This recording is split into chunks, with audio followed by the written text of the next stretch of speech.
Donc PSG-Barça, 7e confrontation donc pour les deux clubs. 6e fois en 12 ans entre le PSG et le Barça. En comptant celle-ci. En comptant celle-ci, ah, d'accord, oui. C'est la 6e fois en 12 ans que le PSG va retrouver le Barça. La dernière fois, c'était en 2021, période Covid, où le PSG s'était qualifié avec notamment une victoire 4-1 au Camp Nou. C'est la 5e fois en phase à élimination directe que les deux s'affrontent. Et au-delà de ces retrouvailles, ça va surtout être les retrouvailles entre le Barça et Luis Enrique. Lui qui a passé tant de temps comme joueur et comme entraîneur de la réserve et de l'équipe première à Barcelone. Puisque, effectivement, Luis Enrique était sur le banc du Barça le soir de la fameuse remontada. On l'oublie de temps en temps, mais c'est lui qui a... Hervé, ça. Comment ? Ça s'oublie pas, une remontada. Ça ne s'oublie pas. Oui, mais on pense à Messi, on pense à Neymar, mais oui, c'est Luis Enrique qui a Unai Emery, désolé, sur le bord du terrain. Luis Enrique, au-delà de cet épisode-là, il connaît la maison par cœur. Ça va être particulier. Je pense que c'est bien, c'est positif pour le PSG d'avoir un coach qui... Je trouvais ça déjà positif contre la Real Sociedad parce que c'est un coach qui connaît très bien le championnat espagnol et bon, l'Espagne aussi, évidemment. Mais le fait de connaître Barça, en plus il connaît très bien Xavi, évidemment, je pense que c'est une très bonne chose pour le Paris Saint-Germain. Ça évitera aussi d'avoir des excès de stress dans des moments où le PSG n'en a pas besoin. Et ça a été souvent un petit peu le problème du PSG, cette gestion mentale. J'ai l'impression que de ce côté-là, Luis Enrique fait aussi beaucoup de bien au PSG. Même si l'entraîneur, le soir de la remontada, était espagnol, mais il connaissait moins le Barça, effectivement, peut-être qu'il va pouvoir plus facilement décomplexer éventuellement les Parisiens. Il a gagné la Ligue des Champions, Luis Enrique aussi. Avec un peu différent quand même comme statut. Je ne sais pas si ça aura une grande importance, c'est une histoire personnelle après, évidemment qu'il connaît très bien ce club, ça va pas jouer au Camp Nou, c'est un contexte aussi un peu différent. Voilà, il sait que le Barça est un grand club et ce qu'il faut peut-être aussi à l'intérieur pour le déstabiliser. Après, ça reste une histoire d'homme sur le terrain. Ça sera lui d'essayer de façonner la meilleure équipe possible, de mettre ses joueurs dans les meilleures conditions. Il y a vraiment un coup à faire là pour le Paris Saint-Germain.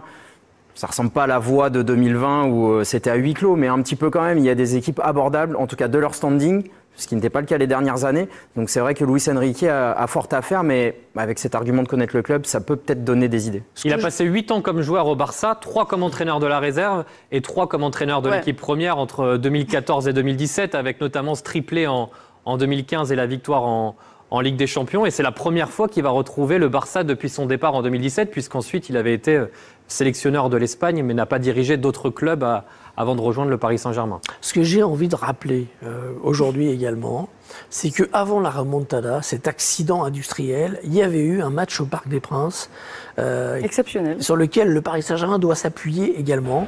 C'était au Parc, une victoire 4-0, peut-être le match le plus abouti de l'histoire récente du Paris Saint-Germain en Coupe d'Europe. Ouais, franchement, c'était un match de haute volée. Même moi, à la fin, j'avais du mal à y croire parce que c'était pas le petit Barça. Et mettre une raclée comme ça au Parc des Princes, on se disait vraiment cette année, ils sont très forts. Donc évidemment, il y a des choses très bien qui ont été faites ce jour-là, beaucoup moins sur le retour, mais il faut se rappeler justement de ces moments-là, pas ressasser toujours les mauvais événements et prendre cette confiance pour essayer justement de passer ce tour. Ce qui avait bien marché à ce match aller, c'est aussi défensivement, le PSG avait été super costaud, je me souviens, bon il sera pas là, mais Kimpembe, je me souviens, avait fait un match extraordinaire et il sera là aussi. Le secret, c'est d'avoir une solidité défensive énorme, que ce soit à l'aller ou au retour contre le Barça. On pense au but, mais il faut aussi penser à la structure de l'équipe. Il y a des chances que les Catalans ne soient pas ravis de jouer le Paris Saint-Germain. Luis Enrique disait en amont de ce tirage au sort, je suis sûr qu'aucune des équipes n'a envie de jouer le PSG. Le Barça en particulier quand même, parce qu'il y a notamment ce souvenir. Alors après, il a été effacé par la remontada, mais il y a eu un autre match du PSG aussi. La dernière confrontation, c'est le PSG qui s'est qualifié avec un grand en Mbappé. 2021. Alors ça a peut-être moins marqué les esprits parce que c'était à huis clos cette saison-là, mais Paris était allé gagner 4-1 au Camp Nou avec un triplé de Kylian Mbappé. Il y avait eu un partout au match retour, mais la dernière confrontation, elle est à l'avantage du Paris Saint-Germain. Exactement, c'est vrai, c'était à huis clos, ok, mais il y avait eu un gros match des Parisiens au Camp Nou, c'était vraiment très très solide, on avait vu les fulgurances de Kylian Mbappé qui avait fait très mal, donc c'est sûr que le souvenir récent, il est plus en faveur des Parisiens, même si le plus marquant, ça reste la remontada, mais à un moment donné, il faut passer à autre chose. On voit bien que ça n'a pas suffi cette dernière double confrontation pour effacer la remontada. Bah là, c'est l'occasion de clore le débat une bonne fois pour toutes. Ouais, cette démonstration, ces 3 buts Kylian Mbappé à Barcelone, effectivement, c'est pas rien. Hein. Non, clairement, il y a cette dernière confrontation qui a pesé lourd, je trouve, et puis il y a le fait qu'ils n'étaient plus en quart de finale depuis longtemps. Je pense que maintenant, avec la durée, le Barça n'est plus le même Barça qu'il y a quelques années. Donc, c'est pour ça que ce tirage ne paraît pas insurmontable. Encore une fois, on est en quart de finale, donc c'est normal que les affiches soient toutes belles et prestigieuses. Mais on a le droit de penser que c'est pas le pire tirage pour le PSG. Ouais, parlons justement de ce FC Barcelone actuel. L'affiche, elle est prestigieuse, elle est belle. Le Barça ne sera pas champion. Ils sont largement distancés en Liga espagnole. Hein. Oui, ils sont 3e à 8 points du Real Madrid. Et cette Ligue des Champions, finalement, c'est la dernière possibilité pour Xavi de gagner un titre cette saison, sachant qu'on le sait maintenant depuis fin janvier, il ne sera plus la saison prochaine l'entraîneur du Barça. Ils sont éliminés en Coupe du Roi également. Il n'y a plus que cette Ligue des Champions pour remporter un trophée à la fin de la saison. C'est une équipe qui n'a pas tout maîtrisé en 8e de finale contre le Napoli, mais qui s'est tout de même qualifiée pour ses quarts de finale. Un stade de la compétition que le Barça n'avait plus connu depuis 4 ans, hein, depuis 2020. Ils sont aussi dans un réapprentissage de ces matchs à élimination directe de la Ligue des Champions, parce que lors des 2 dernières saisons, il faut aussi le rappeler, le Barça n'était pas présent en 8e de finale. Ils ont plein de jeunes joueurs, c'est vrai qu'ils ont une expérience à apporter au très très haut niveau et à ces matchs coup près. Après, par contre, c'est vrai qu'ils ont des joueurs très jeunes, très talentueux et qui peuvent aussi faire vraiment mal au Paris Saint-Germain. On a vu contre le Napoli que c'est un peu la jeunesse qui a pris le pouvoir au Barça. Il y a une porte ouverte pour le PSG. Et il y a beaucoup d'absents. Ils prennent beaucoup de buts, hein, quand même, le Barça aussi. Enfin, clairement, c'est pas une forteresse, nos amis barcelonais. Et il y a des absents aussi en ce moment, hein, on l'a vu cette semaine, hein, Gavi, Pedri, De Jong au milieu de terrain. Alors évidemment, il y a toujours Robert Lewandowski, le 3e meilleur buteur de la Ligue des Champions, qui l'a encore prouvé cette semaine et même au match aller, dans les matchs à élimination directe. Il sait venir piquer quand il faut, mais c'est une équipe qui se repose énormément en ce moment sur ses jeunes. Mardi soir, les 3 meilleurs joueurs, c'était les 3 jeunes de la Masia, hein, Lamine Yamal 16 ans, Pau Cubarsí 17 ans et Fermín Lopez 20 ans. Ouais. Et Jules Koundé, le Français, qui sera le seul Français, a priori, à affronter cette équipe parisienne. Je vous sens hyper optimiste, hein, quand même. Hein. Je vous sens... Il faut l'être, hein, je crois. On a mangé notre pain noir sur les dernières saisons. C'est vrai que c'est pas toujours rose au PSG, on l'a bien vu ces dernières semaines, mais j'ai l'impression qu'il y a une faculté à quand même se concentrer sur les matchs très importants. Barcelone, c'est une très bonne équipe, mais ils sont un peu en difficulté dans leur championnat, ce qui n'est pas le cas du Paris Saint-Germain. Donc, oui, c'est un tirage qui est plutôt intéressant. Évite les gros épouvantails. Oui. Voilà. Le PSG ne réagira pas, n'a pas dépêché de dirigeants au tirage qui prendraient la parole. C'est le seul club d'ailleurs qui a annoncé qu'il ne communiquerait pas. On attend une réaction du côté des Catalans. Elle devrait revenir dans quelques minutes. Peut-être que Laurent Lachon peut nous remontrer le programme des quarts de finale. Si vous nous rejoignez, vous n'avez pas assisté aux ouvertures des bouboules. Les dates déjà, 9-10 avril, match aller, 16-17 avril, match retour. Les demi, 30 avril, 1er mai et 7 et 8 mai, la finale se jouera à Wembley. Voilà le tableau façon tennis. Hein. Donc Paris, qui en cas de qualification face au Barça, jouera le vainqueur de la confrontation Atlético de Madrid-Borussia Dortmund. Et qui n'est pas donc dans la 2e partie de tableau en bas où il y a Arsenal, le Bayern, le Real Madrid et Manchester City.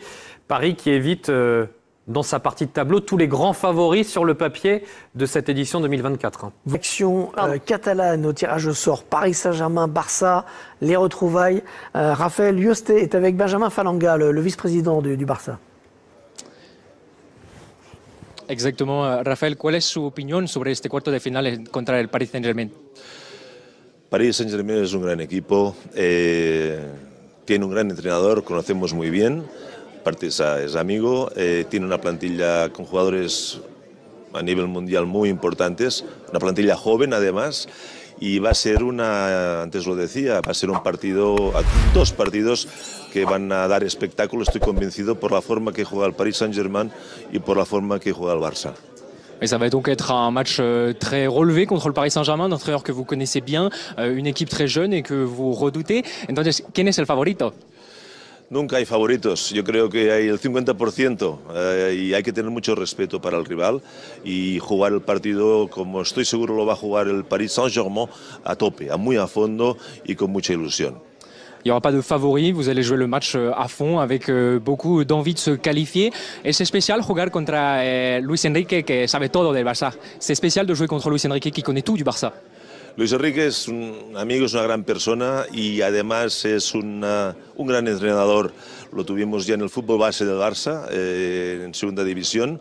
Además fue un entrenador que consiguió 5 títulos con nuestro club y bueno, qué decir de Luis Enrique, no le voy a desear suerte, se la deseo siempre en la vida, pero en ese partido le voy a decir que no apriete mucho porque es un entrenador muy bueno y desde aquí le mando un cariñoso saludo. Il passe le bonjour à Luis Enrique qui connaît tout du Barça évidemment et puis il faudra respecter le Paris Saint-Germain avec Luis Enrique qui est un très grand entraîneur, pero necesita un plan para que Luis Enrique no sabe. ¿Un plan? Un plan, porque Luis Enrique sabe todo del Barça. Un plan diferente de lo que haces. Pues, hombre, siempre en la vida hay pequeños secretos, ¿no? Esperamos sorprender a Luis Enrique con algo que no sepa.